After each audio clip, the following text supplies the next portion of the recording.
हाँ जी, क्या हाल चाल। चलिए, आज का अपन क्लास है बायोमेम्ब्रेन की संरचना। ठीक है, बायोमेम्ब्रेन की संरचना यानी कि उसके बाद मॉडल पढ़ेंगे। बायोमेम्ब्रेन यानी सेल मेम्ब्रेन की मॉडल। ठीक है, सेल मेम्ब्रेन कितने मॉडल आए थे? 3 मॉडल आए थे, वो अभी हम यहाँ बात करेंगे। बायोमेम्ब्रेन की संरचना यानी कि कोशिका झिल्ली, इसके बारे में विस्तृत जानकारी वर्ष 1950 में इलेक्ट्रॉन माइक्रोस्कोप के डिस्कवरी के बाद आया। ठीक है, यानी कि ये जैव झिल्ली वर्ष 1950 इलेक्ट्रॉन माइक्रोस्कोप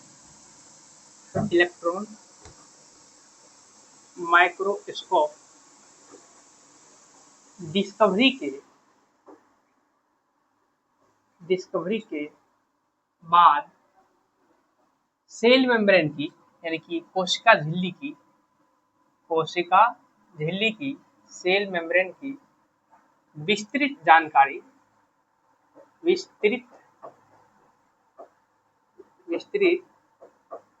जानकारी संभव हो सका।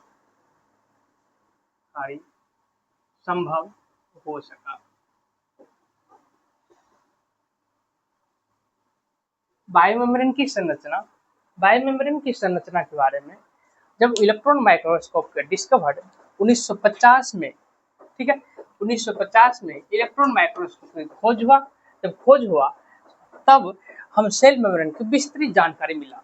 ठीक है, विस्तृत जानकारी मिला। इससे पहले इलेक्ट्रॉन माइक्रोस्कोप की डिस्कवरी से पहले मॉडल आ चुका था सेल मेम्ब्रेन के ऊपर। 3 मॉडल आया था। पहला मॉडल, फर्स्ट मॉडल जो आया, जिसको हम कहते हैं सेल मेम्ब्रेन के ऊपर 3 मॉडल आया था। ठीक है, सेल मेम्ब्रेन के ऊपर 3 मेम्ब्रेन आया था।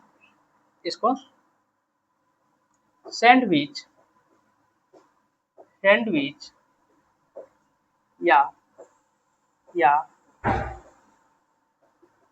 बायोलेमिनर मॉडल,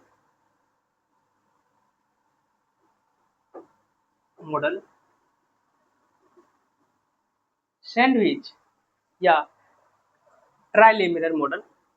ठीक है, सैंडविच या ट्राइलेमिनर मॉडल, 3 मॉडल आया था। पहला मॉडल सैंडविच या ट्राइलेमिनर मॉडल। ठीक है, सैंडविच या ट्राइलेमिनर मॉडल कब आया था? ये 1935 में। सैंडविच और ट्राइलेमिनर मॉडल 1935 में।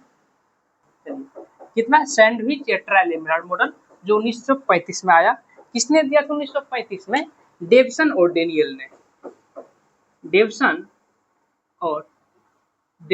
एवं डेनियल साहब ने दिए थे।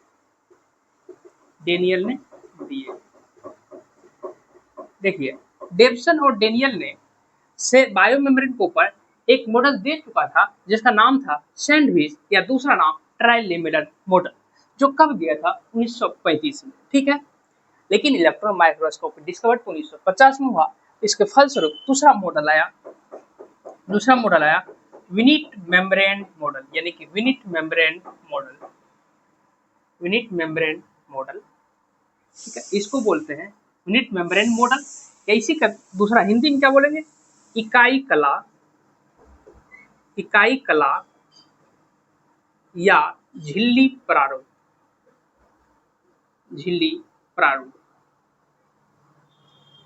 ठीक है, विनिट मेम्ब्रेन, इकाई कला या झिल्ली प्रारूप, ये मॉडल आया दूसरा मॉडल। किसके ऊपर? तो सेल मेम्ब्रेन या बायोमेम्ब्रेन के ऊपर। ये मेम्ब्रेन मतलब मॉडल कब आया?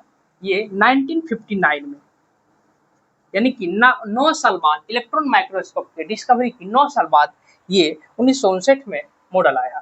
किसने ये मॉडल प्रतिपादित किए थे? ये रॉबर्टसन द्वारा आया। काफी इंपॉर्टेंट है ये वाला, रॉबर्टसन द्वारा दिया गया। इसलिए सेल मेम्ब्रेन का दूसरा नाम विनिट मेम्ब्रेन भी कहते हैं ना, विनिट मेम्ब्रेन भी कहते हैं। तो विनिट मेम्ब्रेन मॉडल किसने दिया? तो कब? 1959 में। किसने? रॉबर्टसन ने। ठीक है, तीसरा जो कि काफी इंपॉर्टेंट मॉडल है, जो सब जानते होंगे, फ्लूइड मोज़ेक मॉडल या तरल तरल मोजैक मॉडल। चलिए साफ करें। चलिए देखिए तीसरा मॉडल जो कि काफी इंपॉर्टेंट मॉडल है, हम डिटेल में स्ट्रक्चर नहीं दे रहे हैं, डिटेल में स्ट्रक्चर फाउंडेशन में जब पढ़ाएंगे तब, अभी एग्जाम की मतलब बेसिस पर पढ़ा रहा हूँ, एग्जाम बेसिस पर कि एग्जाम में क्या क्या पूछ सकता है। जी तीसरा मॉडल का नाम क्या है? तीसरा मॉडल का नाम है, तीसरा नाम क्या है? Fluid mosaic model. Fluid mosaic model, fluid mosaic model, Hindi में कहा जाए तरल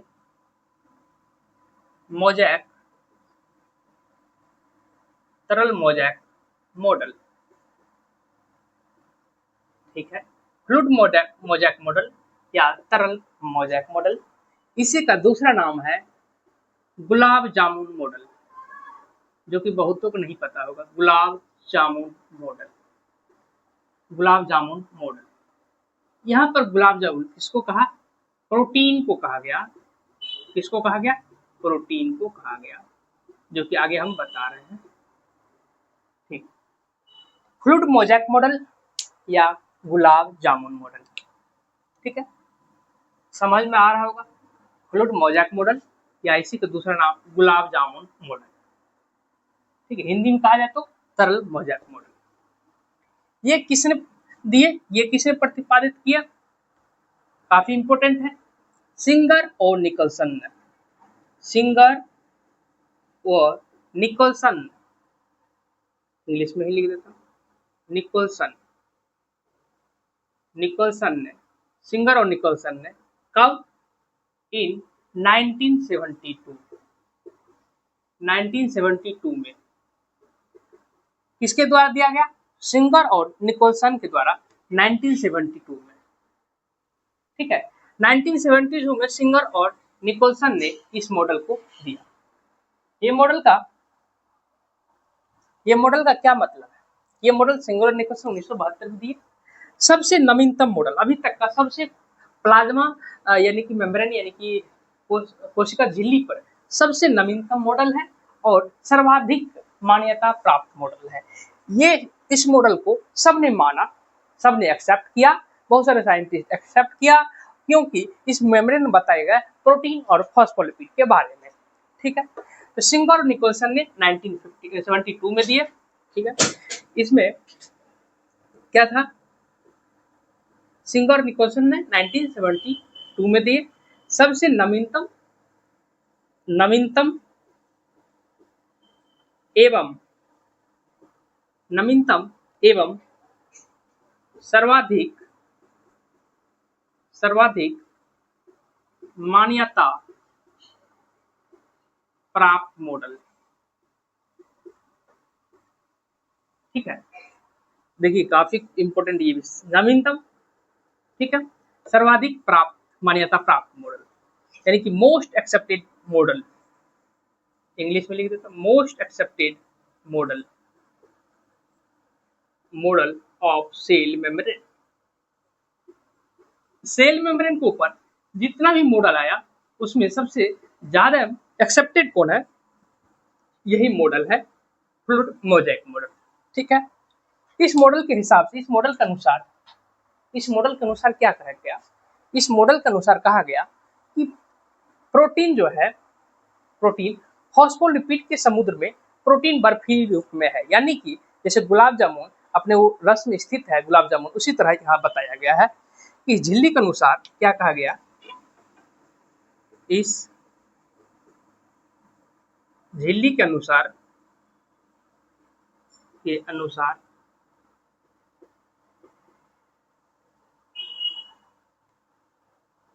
इस मॉडल के अनुसार, सॉरी, इस मॉडल के अनुसार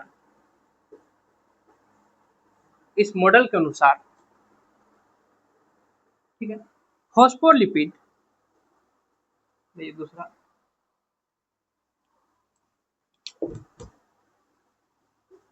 फॉस्फोलिपिड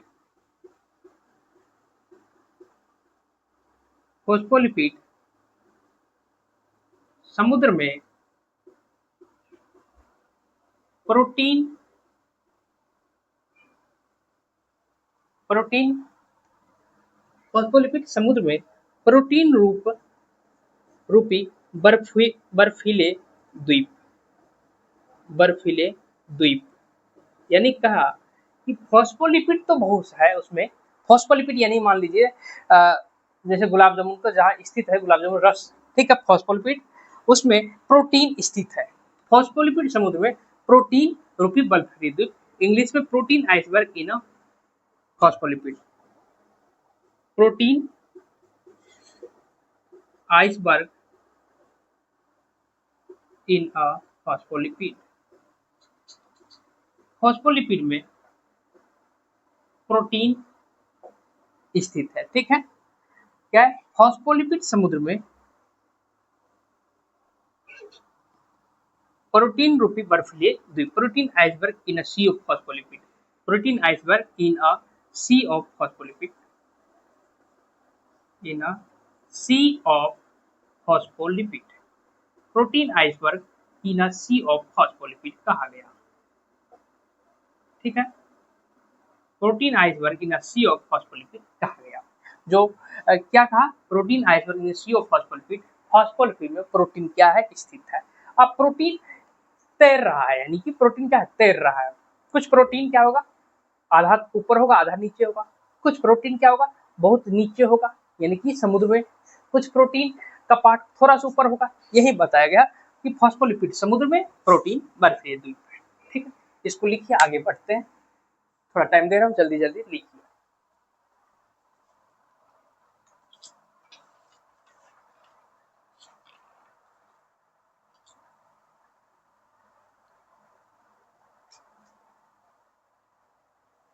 चलिए, इसमें और क्या बताया? ये जो प्रोटीन और फॉस्फोलिपिड है, प्रोटीन और फॉस्फोलिपिड घूर्णन गति करती है, रोटेशनल और पार्श्व परिवहन यानी कि लेटरल मूवमेंट भी करती है। जैसे मान लीजिए अगर ये इसमें हम फ्लूइड दे रहे हैं, ये फ्लूइड क्या हो गया?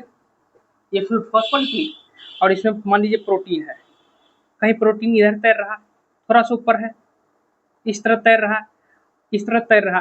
प्रोटीन जो है ऊपर तैर रहा, तो प्रोटीन कुछ ऐसे प्रोटीन होगा जो रोटेशनल मूवमेंट भी करता होगा इसके अंदर, और कुछ ऐसे लेटरल मूवमेंट भी करता होगा, पार्श्व परिवहन भी करता होगा, जो अभी दिखा रहा हूँ।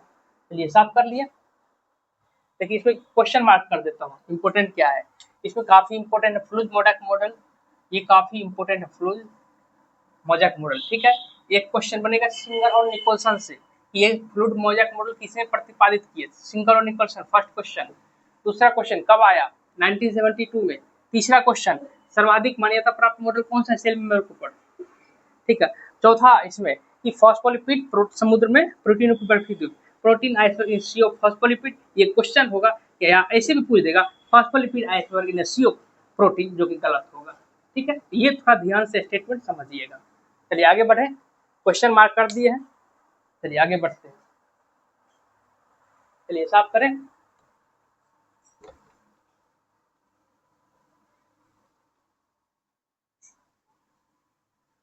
चलिए, इस मॉडल के अनुसार आप बताइए प्रोटीन और फॉस्फोलिपिड कैसा मूवमेंट करेंगे?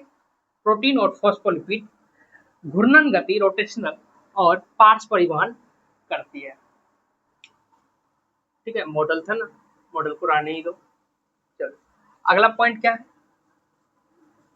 प्रोटीन और फॉस्फोलिपिड फॉस्फोलिपिड फॉस्फोलिपिड प्रोटीन और फॉस्फोलिपिड मोलिक्यूल्स, अणु,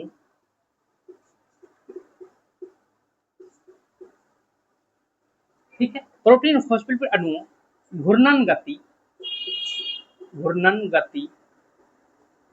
या घूर्णन गति इंग्लिश में बोला जाता है रोटेशनल, रोटेशनल व पार्श्व परिवहन संभव है, व पार्श्व परिवहन संभव है, पार्श्व परिवहन संभव है, परिवहन संभव है, ठीक है। तो इसको लेटरल, यहां से फिर क्वेश्चन आया लेटरल। फिर क्वेश्चन बनेगा कि प्रोटीन और फॉस्फोलिपिड कैसा मोशन करती है, ठीक है, प्लाज्मा मेम्ब्रेन में। तो दोनों देना है, घूर्णन गति भी करती है, साथ ही पार्श्व परिवहन भी करती है, ठीक है, दोनों घूर्णन गति और पार्श्व परिवहन भी करती है। प्लाज्मा मेम्ब्रेन में सबसे इंपॉर्टेंट एक और, प्लाज्मा मेम्ब्रेन में कितना एंजाइम प्रेजेंट होता है, किसी को मालूम है? किसी को मालूम है कितना है? तो प्लाज्मा मेम्ब्रेन में, प्लाज्मा मेम्ब्रेन में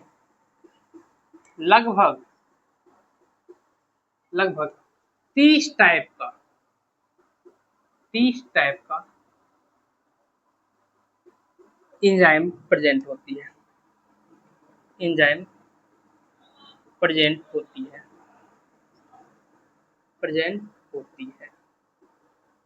ठीक है। प्लाज्मा मेम्ब्रेन में लगभग कितना टाइप का एंजाइम प्रेजेंट होती है? 30 टाइप का, जिसमें एटीपेज यानी कि एटीपी हाइड्रोलाइसिंग एंजाइम महत्वपूर्ण है।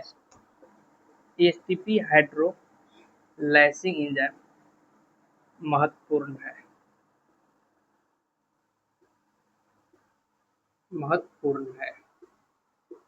देखिए साथ में लिखते चलिएगा, किसी को कोई दिक्कत नहीं होगा, ठीक है, साथ में लिखते चलिएगा, किसी को कोई दिक्कत नहीं होगा। चलिए इसमें क्या बोले कि अगर कोई पूछेगा, क्वेश्चन आएगा कि प्लाज्मा मेम्ब्रेन में एंजाइम प्रेजेंट होगी, तो कहिएगा हाँ, कितना टाइप का? ये 30 टाइप का, ठीक है। और कहेगा कि कौन एंजाइम सबसे ज्यादा महत्वपूर्ण है प्लाज्मा मेम्ब्रेन में, कहिएगा एटीपेज। क्या कहिएगा? एटीपेज, ठीक है, एटीपेज। ये एंजाइम महत्व, यानी कि एटीपेज मतलब एटीपी हाइड्रोलाइसिंग एंजाइम, एटीपी हाइड्रोलाइसिंग एंजाइम। चलिए प्लाज्मा मेम्ब्रेन में यही 5-6 क्वेश्चन बनेगा, तो यही बनेगा, ठीक है। चलिए आगे बढ़ते हैं साइटोप्लाज्म की ओर। चलिए 2 मिनट आप लोग जल्दी लिखिए। चलिए आप लोग लिख लिए ना, चलिए साफ करते हैं, आगे बढ़ते हैं। अब क्या, अब पढ़ेंगे साइटोप्लाज्म। फटाफट लिखिए, जल्दी जल्दी लिखिए, समझिए और क्वेश्चन की प्रैक्टिस कीजिए। आप लोग जितना पढ़ सकते हैं रिवाइज करते चलिए, क्योंकि सारा इम्पोर्टेंट ये है ना। पढ़ाई होती है, थोड़ा बहुत आगे पीछे होगा कि कुछ ऐसा चीज है जो छूट भी गया होगा, कुछ ऐसा चीज है जो आपको आया भी होगा। चलिए अब क्या है, अब है साइटोप्लाज्म। सेल वाल हो चुका था, सेल मेम्ब्रेन हो गया, अब है साइटोप्लाज्म। साइटोप्लाज्म, ठीक है, कोशिका द्रव्य, कोशिका द्रव्य, ठीक है। साइटोप्लाज्म कोशिका द्रव्य। शब्द किसने दिया? ये साइटोप्लाज्म शब्द किसने दिया? शब्द, यानी कि साइटोप्लाज्म शब्द किसने दिया? तो स्ट्रासबर्गर ने, ठीक है, किसने? स्ट्रासबर्गर ने। बस एक ही पॉइंट, साइटोप्लाज्म शब्द किसने? स्ट्रासबर्गर ने। चलिए दूसरा और पॉइंट, साइटोप्लाज्म शब्द स्ट्रासबर्गर। ये साइटोप्लाज्म क्या होता है? सेल मेम्ब्रेन, कोशिका झिल्ली और केंद्रक, कोशिका झिल्ली और केंद्रक के मध्य भाग में स्थित द्रव को कोशिका द्रव कहते हैं। क्या कहेंगे? कोशिका झिल्ली, कोशिका झिल्ली एवं केंद्रक के, केंद्रक के मध्य वाला द्रव, मध्य वाला द्रव, इसी क्या कहेंगे? साइटोप्लाज्म कहेंगे। पहला बात याद रखना है, साइटोप्लाज्म शब्द स्ट्रासबर्गर ने दिया, ठीक है। दूसरा कोशिका झिल्ली यानी कि सेल मेम्ब्रेन और न्यूक्लियस के मध्य वाला द्रव को कोशिका द्रव कहेंगे। कोशिका द्रव, ये कोशिका द्रव कितना होता है? 2 प्रकार का, यानी कि 2 हो जाता है अंदर में। एक होता है साइटोसोल हो जाता है, साइटोसोल या इसे कहते हैं हाइलोप्लाज्म, हाइलोप्लाज्म। दूसरा इसमें कहते हैं ट्रोफोप्लाज्म, दूसरा ट्रोफोप्लाज्म। साइटोसोल या हाइलोप्लाज्म किसको कहेंगे? साइटोसोल या हाइलोप्लाज्म किसको कहेंगे? यानी कि इसमें कोशिकांग उपस्थित नहीं है, ये बगैर कोशिकांग वाला भाग है, यानी कि without cell organelle, without cell organelle, without cell organelle, यानी कि बिना कोशिकांग वाला है, बिना कोशिकांग वाला है, यानी कि इसमें कोशिकांग प्रेजेंट नहीं है, ऐसा स्पेस जो बगैर कोशिकांग वाला। अभी बताएंगे डायग्राम से। इसमें क्या है, ट्रोफोप्लाज्म में कोशिकांग, कोशिकांग एवं अंतर्विष्ट वस्तुएं, अंतर्विष्ट वस्तुएं प्रेजेंट है। ठीक है, सेल ऑर्गेनिज, सेल ऑर्गेनिज एवं नॉन लिविंग इंक्लूजन्स प्रेजेंट है।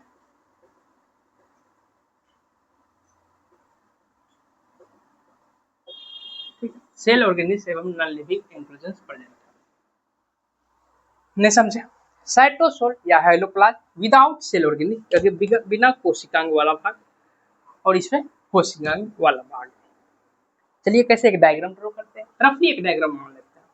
मान लीजिए एक डायग्राम है, ठीक है, और ये न्यूक्लियस प्रेजेंट है। ठीक है, मान लीजिए डायग्राम में ये सेल है। ठीक है, अरे यार थोड़ा सा तो, चलो ठीक है। अब यहाँ पर देखो, ये साइटोप्लाज्म है, ठीक, द्रव है। तो देखिए न्यूक्लियस और सेल मेम्ब्रेन के बीच वाले, यानी कि यहाँ तक ये चारों तरफ जितना है, तो क्या है, कोशिका तरफ साइटोप्लाज्म, नो डाउट। ठीक है, अब इसी साइटोप्लाज्म में दो भाग हो जाता है, एक हो जाता है साइटोसोल जिसको कहते हैं हाइलोप्लाज्म, दूसरा ट्रोफोप्लाज्म। अब मान लीजिए या बहुत सारा सेल ऑर्गेनिज प्रेजेंट होता है कोशिका तरफ में। मान लीजिए ये सेल ऑर्गेनिज अलग हो गया, ये मान लीजिए अलग है, ये कुछ और है, ठीक है, ये कुछ और है, बहुत सारा सेल ऑर्गेनिज है। जो और स्पेस, जिस स्पेस में सेल ऑर्गेनिज नहीं है, यानी कि अब जो फ्री स्पेस है, मान लीजिए अब जो ये सब फ्री स्पेस है, लाल वाला, जो लाल वाला जितना फ्री स्पेस है, अब जो फ्री स्पेस है उसको कहेंगे साइटोसोल। ठीक है, और जो कवर्ड स्पेस है, यानी कि कवर कर लिया, यानी कि ये स्ट्रक्चर है, ये स्ट्रक्चर इतना कवर किया होगा ना, दूसरी स्ट्रक्चर ये है, मान लो ये स्ट्रक्चर फिर कोशिका द्रव को कवर किया होगा, तीसरी स्ट्रक्चर ये जो है कोशिका द्रव को कवर कर दिया होगा, ये स्ट्रक्चर कवर कर दिया होगा। जो स्ट्रक्चर जो सेल ऑर्गेनिज्म के द्वारा कवर किया गया है उसको ट्रोपोप्लाज्म कहेंगे, और जो फ्री है उसको कहेंगे साइटोसोल। यहाँ तक समझ गए? समझ गए, चलिए आगे बढ़ते हैं। कोई दिक्कत नहीं ना? नहीं दिक्कत होनी चाहिए। ठीक है, बस इसमें समझने वाली बात यही है कि जो सेल ऑर्गेनिज्म कवर नहीं कर रखा उसको कहेंगे साइटोसोल, और जिसको सेल ऑर्गेनिज्म कवर कर रखा उसको ट्रोपोप्लाज्म। ठीक है ना? बस चलिए साफ करें। चलिए अब लास्ट है अभी का टॉपिक में, कोशिकांग सेल ऑर्गेनिज। ठीक है, कोशिकांग सेल ऑर्गेनिज। चलिए अब क्या है, कोशिकांग सेल ऑर्गेनिज, कोशिकांग जिसको बोलते हैं सेल ऑर्गेनिज।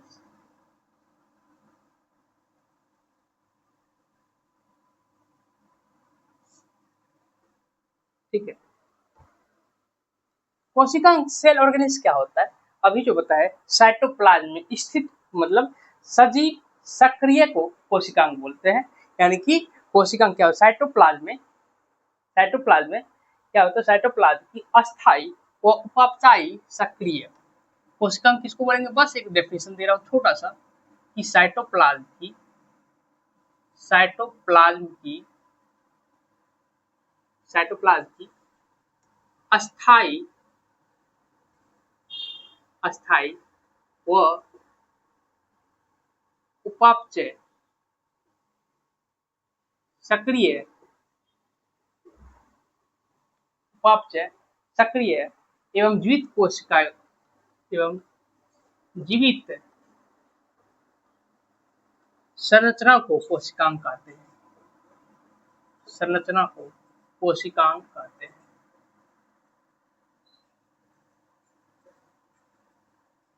कोशिकांग कहते हैं। ठीक है। साइटोप्लाज्म की अस्थायी व उपापचय सक्रिय एवं जीवित संरचना को, यानी कि लिविंग संरचना है, उसी को कोशिकांग कहते हैं। ठीक है। साइटोप्लाज्म की अस्थायी व उपापचय सक्रिय एवं जीवित संरचना को कोशिकांग कहते हैं। कोशिकांग में पहले पढ़ेंगे हम, अभी क्या पढ़ेंगे पहले, इंडोप्लाज्मिक रेटिकुलम। Endoplasmic reticulum. चलिए, जो जिससे क्वेश्चन बनेगा वही हम बात करेंगे। रेटिकुलम, फालतू की बात नहीं करेंगे। इंडोप्लाज्मिक रेटिकुलम अंतः, हिंदी में क्या बोलेंगे, अंतः प्रदयी जालिका।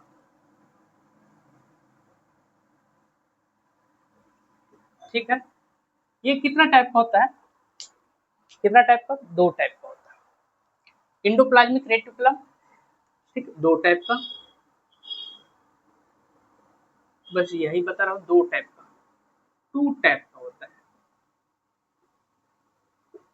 ठीक है, दो टाइप का, एक होता है आरईआर, एक होता है एसईआर।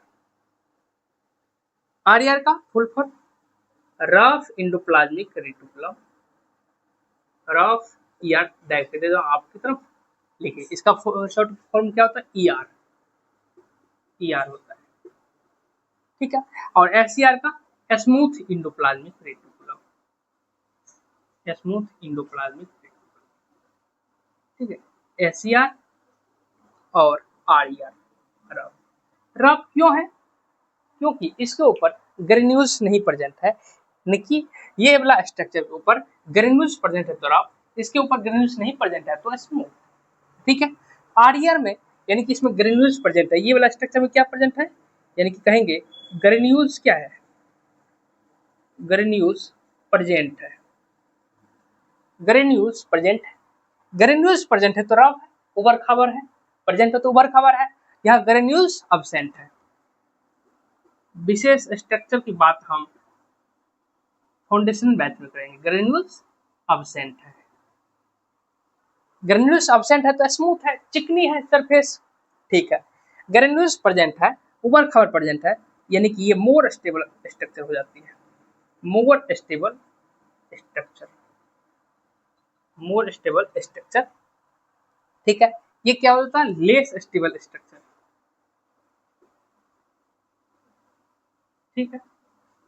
देखिए, बायो है, साइंस है, इसमें थोड़ा इंग्लिश हिंदी चलेगा तो कोई दिक्कत नहीं है। ठीक है। क्वेश्चन हिंदी इंग्लिश दोनों आता है, तो आप साथ में पढ़ते चलिए। इंग्लिश ऐसा नहीं कि इंग्लिश है तो डर जाइएगा, डरने की कोई बात नहीं है। ग्रेन्यूल्स प्रेजेंट है, मोर स्टेबल स्ट्रक्चर है, granules absent, less stable structure है। ठीक है। मुख्यतः रफ इंडोप्लाज्मिक रेटिकुलम किससे बनी होती है, मुख्यतः रफ इंडोप्लाज्मिक रेटिकुलम किससे बनी होती है, याद रखिएगा, मुख्यतः सिस्टर्नी, सिस्टर्नी एवं वेजिकल्स से बनी होती है। अगर किसी को राइटिंग में दिक्कत हो रहा है तो थोड़ा हम बोल रहा हूँ तो आप लिख सकते हैं, सिस्टर्नी एवं वेजिकल्स से निर्मित, निर्मित। ठीक है। सिस्टर्नी एवं वेजिकल्स से निर्मित, जबकि ये किससे निर्मित है, सिस्टर्नी और वेजिकल से निर्मित, जबकि ये मुख्यतः ट्यूब्यूल से निर्मित, ट्यूब्यूल से निर्मित, यानी कि ट्यूब्यूल से बना है। हम अभी बता रहा हूँ, विशेष स्ट्रक्चर की बात कब करेंगे, जब फाउंडेशन बैच में करेंगे। ट्यूब्यूल से निर्मित, ये सिस्टर्नी और वेजिकल से निर्मित। चलिए, इसका मेन फंक्शन क्या है, मेन कार्य क्या है, आरईआर का मेन कार्य क्या है, प्रोटीन सिंथेसिस करना, प्रोटीन बनाना। ठीक है। मेन कार्य माने मुख्य कार्य क्या है, प्रोटीन सिंथेसिस, यानी कि लिख सकते हैं help in protein synthesis, protein synthesis. चलिए हिंदी में ही लिख देता हूँ, प्रोटीन संश्लेषण, संश्लेषण। अगर कोई पूछेगा प्रोटीन संश्लेषण कौन करवाता है एंडोप्लाज्मिक रेटिकुलम का, तो आप कहिएगा आरईआर। और ये help in lipid synthesis, help in lipid synthesis, lipid synthesis. देखिए यहाँ पर भी काफी इंपॉर्टेंट क्वेश्चन बना है कि लिपिड सिंथेसिस कौन करवाता है, एंडोप्लाज्मिक रेटिकुलम का कौन सा पार्ट लिपिड सिंथेसिस करवाता है, तो ये एसईआर होगा। एग्जांपल में बात कर लेता हूँ। एग्जांपल आरईआर कहाँ कहाँ प्रेजेंट है, एग्जांपल में लीवर आ गया, लीवर के साथ पेनक्रियाज भी आ गया। पेनक्रियाज बोले कि भैया हम कहीं अकेले हमको छोड़ के जा रहे हैं, तो साथ में पेनक्रियाज आ गया। पेनक्रियाज आया तो गॉबलेट सेल भी आ गया, यानी कि गॉबलेट कोशिका भी आ गया। कौन कौन, liver cell, pancreas and goblet cell. ठीक है, इसका एग्जांपल बात करते हैं। इसका एग्जांपल में कौन कौन आ गया, adipose tissue, adipose tissue, interstitial cell, interstitial cell. ठीक है, एडिपोज टिश्यू, इंटरस्टिशियल सेल। ठीक है, उसके बाद बस यही हो गया। एड्रिनल कोर्टेक्स में यहाँ लिख भी सकते हैं, नहीं भी लिख सकते, कोई बात नहीं। एडिपोज टिश्यू, इंटरस्टिशियल सेल, साथ में एडिपोज टिश्यू हो गया। एड्रिनल कोर्टेक्स में भी एसईआर रहता है। एसईआर का 3 एग्जांपल लिख लीजिए, यहाँ जगह थोड़ा कम बच गया। एडिपोज टिश्यू एक, दूसरा इंटरस्टिशियल सेल एंड तीसरा क्या एड्रिनल कोर्टेक्स से लिखिएगा। ठीक है, तो यहाँ पर नहीं हो सकता है तो कोई दिक्कत नहीं, लिख देता हूँ एड्रिनल कोर्टेक्स। चलिए ठीक है, यहाँ पर देखिए मेन एग्जाम के व्यू से यही डिफरेंस आप याद रखिएगा। बस क्वेश्चन आएगा कि एंडोप्लाज्मिक रेटिकुलम से, तो यही बनेगा। ठीक है, एंडोप्लाज्मिक रेटिकुलम अंतःपरिधीय जालिका 2 टाइप्स का होता है। लास्ट 1 मिनट में भाई, RER, SER. Rough endoplasmic reticulum क्यों क्यों ग्रेन्युल्स प्रेजेंट है, ग्रेन्युल्स प्रेजेंट है तो मोर स्टेबल, या ग्रेन्युल्स एब्सेंट है तो लेस स्टेबल। ठीक है, ये सिस्टम वेजिकल से निर्मित होती है। ठीक है, ये मुख्यतः ट्यूब्यूल से निर्मित होती है। ये प्रोटीन सिंथेसिस में हेल्प होते हैं, ये लिपिड सिंथेसिस में। इसका एग्जांपल कौन आ गया, लीवर, पेनक्रियाज, गॉबलेट सेल। इसका example adipose tissue, intestinal cell and adrenal cortex. आज की क्लास यहीं तक, कल क्लास में मिलते हैं नए टॉपिक के साथ। इसी में जो आगे पढ़ते हैं सेल, एक दो तीन क्लास में सेल खत्म हो जाएगा, और सेल के बाद हम तो पूरी तरह से बायोलॉजी खत्म करेंगे जल्दी जल्दी। ठीक है, चलिए आज की क्लास के लिए धन्यवाद। और एक और बात, अगर किसी को पीडीएफ चाहिए तो डिस्क्रिप्शन में जाइए, वहाँ पर टेलीग्राम में लिंक दिया है टेलीग्राम का, वो ओपन कीजिए, वहाँ पर फिर पीडीएफ मिल जाएगी। चलिए ठीक है।